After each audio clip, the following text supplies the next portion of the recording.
হরে কৃষ্ণ। কৃষ্ণনগর ঘূর্ণি গাঙ্গুলিপাড়ায় অবস্থিত শ্রীগোপাল মন্দিরে আজ আমরা শ্রীমদ্ ভাগবত গীতা গ্রন্থ আস্বাদন করছি। আমরা আস্বাদন করছি শ্রীমদ্ ভাগবত গীতার তৃতীয় অধ্যায় কর্মযোগ, শ্লোক সংখ্যা 1। ওম অখণ্ড মণ্ডলাকারং ব্যাপ্তং যেন চরাচরম তৎপদং দর্শিতং যেন তস্मै শ্রী গুরুবে নমঃ। ওম নমো ব্রহ্মণ্যদেবায় গো ব্রাহ্মণ হিতায় চ জগদ্ধিতায়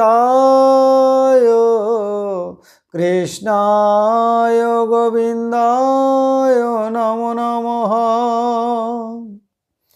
ওম নারায়ণং নমস্কৃত্যং নরং চৈব নরোত্তমং দেবীং সরস্বতীং ব্যাসং ততো জয়মুদীরয়েৎ। মূকং করোতি বাচালং পঙ্গুং লঙ্ঘয়তে গিরিম যৎকৃপাতমহং বন্দে পরমানন্দ মাধবম। ওম সর্বমঙ্গলমঙ্গলে শিবে সর্বার্থ সাধিকে শরণ্যে ত্র্যম্বকে গৌরী নারায়ণী নমস্তুতে। হরি ওম তৎসৎ। কৃষ্ণনগর ঘূর্ণি গাঙ্গুলিপাড়ায় অবস্থিত শ্রীগোপাল মন্দিরে আজ আমরা শ্রীমদ্ ভাগবত গীতা গ্রন্থ আস্বাদন করছি। আমরা আস্বাদন করছি শ্রীমদ্ ভাগবত গীতার তৃতীয় অধ্যায় কর্মযোগ, শ্লোক সংখ্যা 1। জ্যায়সী চেত কর্মণস্তে মতাবুদ্ধির জনার্দন তৎকিং কর্মণি ঘোরে মাং নিয়োজয়সী কেশব। এখন আমরা এই শ্লোকটির অন্তর্গত শব্দগুলির অর্থ জেনে নেব। অর্জুন উবাচ, অর্জুন বললেন, জনার্দন, হে জনার্দন, তে মতা, তোমার মতে, কর্মণ, কর্ম অপেক্ষা, চেত, যদি, বুদ্ধিহি, বুদ্ধি, জ্ঞান, জ্যায়সী, শ্রেষ্ঠ, তৎকিম, তাহলে কেন, ঘোর কর্মে, ঘোরে কর্মে, ঘোরতর হিংসাত্মক কার্যে, মাং নিয়োজয়সী, আমাকে নিযুক্ত করছ, কেশব, হে কেশব। তাহলে এই শ্লোকটির বঙ্গানুবাদ কি দাঁড়ালো? অর্জুন বললেন, হে জনার্দন, তোমার মতে যদি কর্ম অপেক্ষা জ্ঞানই শ্রেষ্ঠ মনে হয়, তাহলে হে কেশব, কেন আমাকে এই ঘোরতর হিংসাত্মক কার্যে নিযুক্ত করছ? এখন আমরা এই শ্লোকটির অন্তর্নিহিত ভাব আস্বাদন করব। অর্জুন কুরুক্ষেত্রের যুদ্ধস্থলে পৌঁছেছেন। ভগবান শ্রীকৃষ্ণ পাণ্ডব কৌরব উভয় পক্ষের সৈন্যের মাঝে অর্জুনের রথখানি রাখলেন। অর্জুন দেখলেন যুদ্ধ করতে এসেছেন তার মামা, দাদা, কাকা, পুত্র সমতুল্যরা, শ্যালক, সম্বন্ধী, গুরু, পিতামহ ইত্যাদি আত্মীয় পরিজনেরা। তাদের সঙ্গে কি করে যুদ্ধ করবেন, কি করে তাদের মারবেন, তাদের মারলে যে পাপ হবে, কুলনাশ হবে, এ কথা ভেবে অর্জুন বিষাদগ্রস্ত হলেন। পথ খুঁজে পাচ্ছেন না অর্জুন। যুদ্ধ করা ঠিক হবে না ভিক্ষা করে খাওয়াই কল্যাণকর হবে তা বুঝতে পারছেন না অর্জুন। তিনি তার রথের সারথি, সখা, আত্মীয় শ্রীকৃষ্ণের চরণে শরণাগত হলেন। পথের দিশা জানবার জন্য তিনি কৃষ্ণকে এখন আর সখা ভাবছেন না, আত্মীয় ভাবছেন না। তিনি তাকে গুরুপদে বরণ করে নিয়ে শরণাগত শিষ্যের মতো উপদেশ চাইছেন। দ্বিতীয় অধ্যায়ে ভগবান শ্রীকৃষ্ণ অর্জুনের এই মোহ দূর করবার জন্য তাকে ক্লীব বলে, কাপুরুষ বলে তিরস্কার করেছেন। তাকে আত্মতত্ত্বের উপদেশ দিয়েছেন। ভগবান অর্জুনকে বললেন যে আত্মা জন্মগ্রহণ করেন না, আত্মা মরেন না, আত্মার হ্রাস নেই, আত্মার বৃদ্ধি নেই, আত্মা অক্ষয়, অব্যয়, শাশ্বত, সত্য, চির অবিনাশী। আত্মাকে আগুনে পোড়ানো যায় না, জলে ভেজানো যায় না, পচানো যায় না, গলানো যায় না। আত্মা সর্বময়, সর্বব্যাপী। আত্মা নিজে মরেন না, অন্য কেউ মারেন না। অতএব তুমি কেন ভাবছো যে তুমি কাউকে মারছ বা তোমাকে কেউ মারছে? অর্জুনকে ভগবান বললেন, যদি তুমি এই আত্মতত্ত্বের কথা না বোঝো তাহলে তোমাকে আমি স্বধর্মের কথা বলছি। তুমি ক্ষত্রিয় সন্তান, অতএব তুমি ক্ষত্রিয় ধর্ম পালন করে অবশ্য কর্তব্যবোধে যুদ্ধ করো। এটি ধর্মযুদ্ধ। যুদ্ধে যদি মারা যাও স্বর্গে যাবে, যুদ্ধে যদি জয়লাভ করো তাহলে শত্রুশূন্য রাজত্ব ভোগ করবে। দুই দিক থেকেই তোমার লাভ। আর যদি আমার কথা মতো নিষ্কামভাবে যুদ্ধ না করো তাহলে ক্ষত্রিয় ধর্মবশত অহংকার প্রযুক্ত হয়ে পরে তুমি অবশ্যই যুদ্ধ করবে এবং পাপ পুণ্যের ভাগীদার হবে। এরপর ভগবান অর্জুনকে বুদ্ধিযোগের বা জ্ঞানযোগের বা ভক্তিযোগের উপদেশ দিলেন। ভগবান বিভিন্নভাবে অর্জুনকে কর্মের কৌশল বর্ণনা করে শোনালেন। ভগবান বললেন, হে অর্জুন, কর্মেই তোমার অধিকার, কর্মফলে তোমার অধিকার নেই। কর্মফল যেন তোমার কর্মপ্রবৃত্তির হেতু না হয়, কর্মত্যাগেও যেন তোমার প্রবৃত্তি না জাগে। অর্থাৎ ভগবান অর্জুনকে কর্মত্যাগ না করে ফলাকাঙ্ক্ষা শূন্য হয়ে নিষ্কামভাবে কর্ম করতে বললেন। ভগবান বললেন, হে অর্জুন, তুমি সিদ্ধি, অসিদ্ধি, জয়, পরাজয়, ভালো মন্দ, পাপ পুণ্য সব সমান মনে করে কর্ম করো। সমত্বকেই যোগ বলে।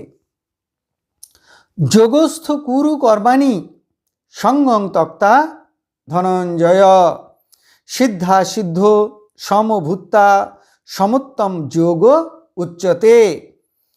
তারপর ভগবান বললেন, হে অর্জুন, কেবল বাহ্য কর্ম অর্থাৎ অভিমান বা অহংকার যুক্ত কর্ম, ফলাকাঙ্ক্ষা যুক্ত কর্ম বুদ্ধিযোগ অপেক্ষা নিকৃষ্ট। অতএব তুমি বুদ্ধিযোগের বা জ্ঞানের আশ্রয় নিয়ে জ্ঞানী হয়ে নিষ্কামভাবে কর্ম করো। যারা ফলের আশা করে তারা কৃপণ। দূরে নহি অবরং কর্ম বুদ্ধিযোগাৎ ধনঞ্জয় বুদ্ধৌ শরণম অনিচ্ছ কৃপণাহা ফলহেতব। তারপরে ভগবান অর্জুনকে বললেন স্থিত প্রজ্ঞের লক্ষণের কথা। যিনি দুঃখে উদ্বেগ শূন্য, সুখে স্পৃহা শূন্য, অনুরাগ, ভয়, ক্রোধ থেকে মুক্ত, তিনি স্থিত প্রজ্ঞ। তাদের অন্তরে কোনো ভোগ কামনা থাকে না। ভোগ থেকে তারা তাদের ইন্দ্রিয়গুলিকে কচ্ছপের অঙ্গের মতো ভিতরে অর্থাৎ অন্তরে গুটিয়ে নেন। তারা জিতেন্দ্রিয়, তারা কাম, ক্রোধ, লোভ, মোহ, মদ, মাৎসর্য, ষড়রিপুকে জয় করতে পেরেছেন। নদ নদীর জল সমুদ্রে এসে বিলীন হয়ে যায়, তেমনি যে সকল ব্যক্তির মধ্যে বিষয় বাসনা এসে কোনো চাঞ্চল্য সৃষ্টি করতে পারে না, বিষয় বাসনাগুলো বিলীন হয়ে যায়, তারাই স্থিতপ্রজ্ঞ। একেই বলে ব্রাহ্মী স্থিতি। অন্তিমকালে এই অবস্থায় উপনীত হলে তারা ব্রহ্মে মিলনরূপ মোক্ষ লাভ করেন।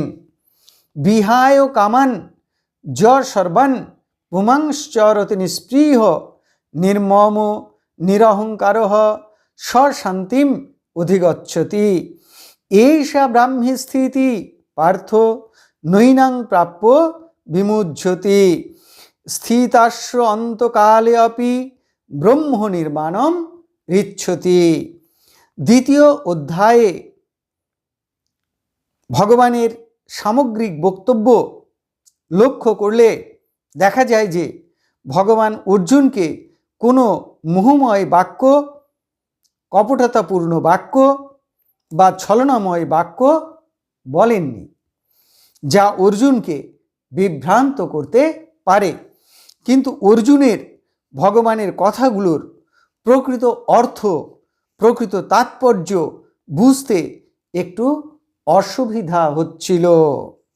ভগবান অর্জুনকে বলেছেন যে, হে অর্জুন, তুমি সকাম কর্ম ত্যাগ করো, কর্তৃত্ব অভিমান ত্যাগ করো।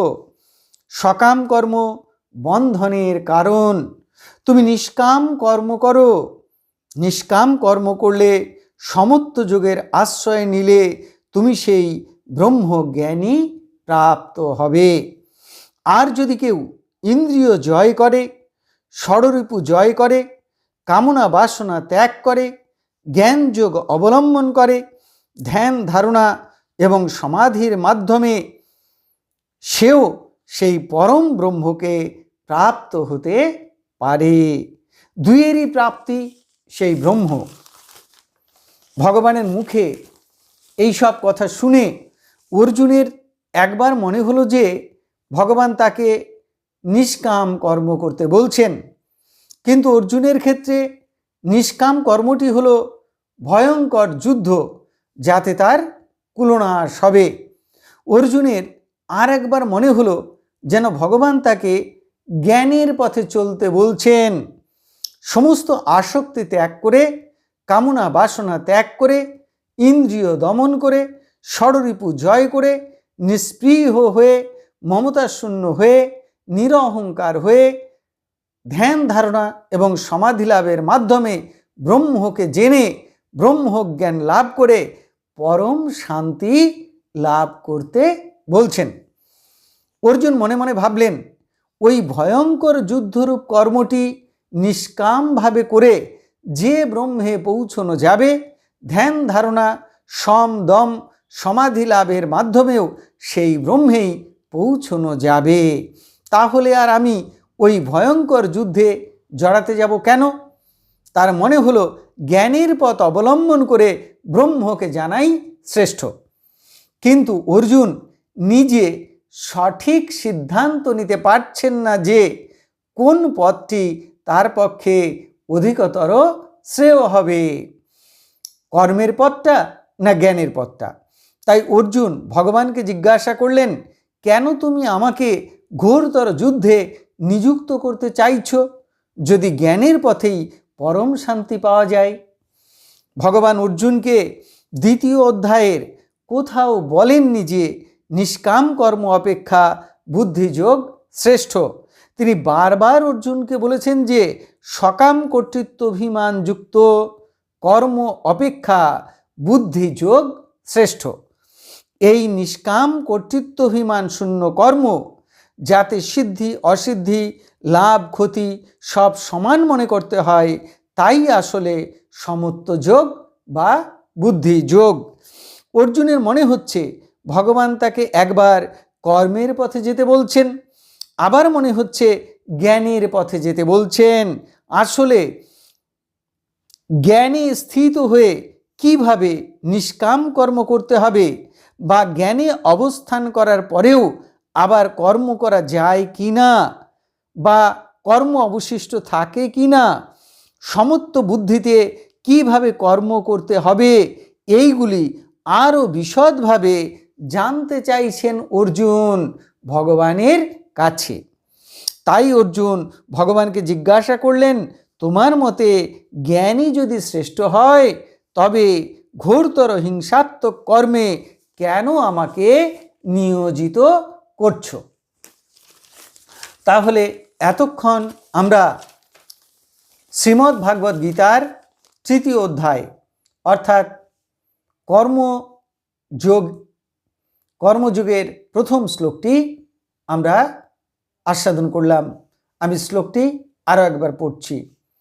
জ্যায়সী চেত কর্ম নস্তে মতা বুদ্ধির জনার্দন তৎকিং কর্মণি ঘোরে মাং নিয়োজয়সী কেশব। অর্জুন বললেন, হে জনার্দন, তোমার মতে যদি কর্ম অপেক্ষা জ্ঞানই শ্রেষ্ঠ মনে হয়, তাহলে হে কেশব, কেন আমাকে এই ঘোরতর হিংসাত্মক কার্যে নিযুক্ত করছো?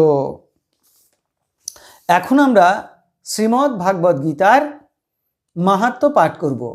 শ্রী ভগবান উবাচ গীতা মে হৃদয়ং পার্থ গীতা মে সারমুত্তমম গীতা মে জ্ঞানমত্যুগ্রং গীতা মে জ্ঞানমব্যয়ম গীতা মে চ উত্তমম স্থানম গীতা মে পরমম পদম গীতা মে পরমং গুহ্যং গীতা মে পরম গুরুঃ গীতাশ্রয়ে অহং তিষ্ঠামি গীতা জ্ঞানং সমাশ্রিতং ত্রিলোকিং পলায়ামি অহং গীতা নামানি বক্ষ্যামি গুহ্যানি শৃণু পাণ্ডব কীর্তনাৎ সর্ব পাপানি বিলয়ং জানতে তৎক্ষণাৎ গঙ্গা গীতা চ সাবিত্রী সীতা সত্তা পতিব্রতা ব্রহ্মাবলী ব্রহ্মবিদ্যা ত্রিসন্ধ্যা মুক্তিগেহিনী অর্ধমাত্রা চিদানন্দা ভবগ্নি ভ্রান্তিনাশিনী বেদত্রয়ী পরানন্দা তত্ত্বার্থ জ্ঞান মঞ্জুরি ইত্যেতানি জপনিত্যং নরনিশ্চল মানসঃ জ্ঞান সিদ্ধিং লভনিত্যং তথান্তে পরমম পদম। হরি ওম তৎসৎ। এখন আমরা ভগবান শ্রীকৃষ্ণের চরণে প্রার্থনা জানাবো। হে কৃষ্ণ কৃপা সিন্ধু, এই নাও তুমি আমার দেহ, এই নাও তুমি আমার মন, এই নাও তুমি আমার প্রাণ, এই নাও তুমি আমার আত্মা, এই নাও তুমি আমার জীবন যৌবন যথা সর্বস্ব। হে কৃষ্ণ কৃপা সিন্ধু, তুমি আমার পিতা, তুমি আমার মাতা, তুমি আমার পুত্র, তুমি আমার কন্যা, তুমি স্থাবর জঙ্গম কীট পতঙ্গ লতাপাতা রূপে রূপে প্রতিরূপে তুমি বিরাজিত। তুমি ব্যতীত এই ত্রিভুবনে আর কিছু নেই। হে কৃষ্ণ কৃপা সিন্ধু, তোমার আতুল চরণে কোটি কোটি প্রণাম। পুনরায় তোমার আতুল চরণে কোটি কোটি প্রণাম। তুমি আমাদের শুদ্ধা ভক্তি দাও, ব্রহ্ম জ্ঞান দাও, সকলের কল্যাণ করো, সকলের মঙ্গল করো। আপনারা সকলে ভালো থাকুন, সুস্থ থাকুন, আনন্দে থাকুন। হরে কৃষ্ণ।